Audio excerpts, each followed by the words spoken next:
سورۃ النازعات قرآن پاک کی 79 سورت ہے۔ یہ مکی سورت ہے۔ النازعات کا مطلب ہے کھینچنے والے۔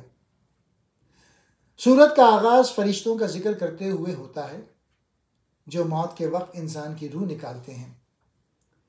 اس سورت میں قیامت کا ذکر، اللہ کی قدرت کی نشانیاں اور انسان کو نصیحت کے لیے حضرت موسیٰ علیہ السلام اور فرعون کا واقعہ بیان کیا گیا ہے۔ خلاصہ نمبر 1 پوائنٹ، قسم اور قیامت کا ذکر۔ اللہ تعالیٰ سورت کے آغاز میں ان فرشتوں کی قسم کھاتے ہیں جو روح کو نکالنے کا کام انجام دیتے ہیں۔ کچھ فرشتے نیک لوگوں کی روح کو آسانی سے نکالتے ہیں، جبکہ کچھ فرشتے گناہ گاروں کی روح کو سختی سے کھینچتے ہیں۔ اس کے بعد قیامت کے دن کا ذکر کیا گیا ہے، جس دن ہر انسان اپنے اعمال کے مطابق جزا یا سزا پائے گا۔ دوسرا پوائنٹ، قیامت کا منظر۔ اللہ قیامت کے دن کے ہولناک مناظر بیان کرتے ہیں۔ زمین اور پہاڑ ہلا دیے جائیں گے، دل خوف سے کانپ رہے ہوں گے، لوگ پریشان ہوں گے اور ہر شخص اپنی فکر میں ہوگا۔ قبروں سے نکل کر لوگ میدان حشر میں اکٹھا ہوں گے تاکہ اپنے اعمال کا حساب دیں۔ تیسرا پوائنٹ، دنیا پر فریفتہ لوگوں کا انجام۔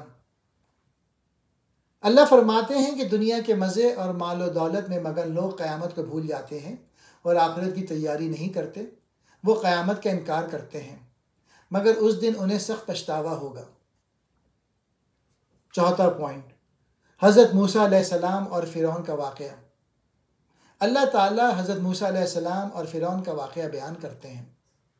اللہ نے حضرت موسیٰ علیہ السلام کو فرعون کے پاس بھیجا تاکہ وہ اسے اللہ کی وحدانیت کی دعوت دیں۔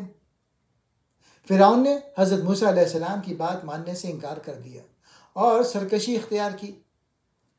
اس کے نتیجے میں اللہ نے فرعون کو عبرتناک انجام سے دوچار کیا اور اسے سمندر میں غرق کر دیا۔ یہ واقعہ ان لوگوں کے لیے سبق ہے جو دنیا میں غرور، تکبر اور اللہ کی نافرمانی کرتے ہیں۔ پانچواں پوائنٹ، اللہ کی قدرت کی نشانیاں۔ اللہ اپنی قدرت کا ذکر کرتے ہیں اور فرماتے ہیں کہ اللہ نے آسمان کو بغیر کسی ستون کے بلند کیا، رات کو تاریک بنایا اور دن کو روشن، زمین کو انسانوں کے لیے بچھونا بنایا، زمین سے پانی نکالا اور فصلیں اگائیں۔ یہ سب اللہ کی عظیم نشانیاں ہیں جو انسان کو غور و فکر کی دعوت دیتی ہیں۔ چھٹا پوائنٹ، قیامت کا دن اور حساب و کتاب۔ اللہ فرماتے ہیں کہ قیامت کا دن ضرور آئے گا۔ اس دن ہر شخص کو اس کے اعمال کے مطابق بدلہ دیا جائے گا۔ نیک لوگ جنت میں داخل ہوں گے جہاں انہیں بے شمار نعمتیں ملیں گی۔ گناہ گار اور سرکش لوگ جہنم میں ڈالے جائیں گے جہاں انہیں سخت عذاب کا سامنا ہوگا۔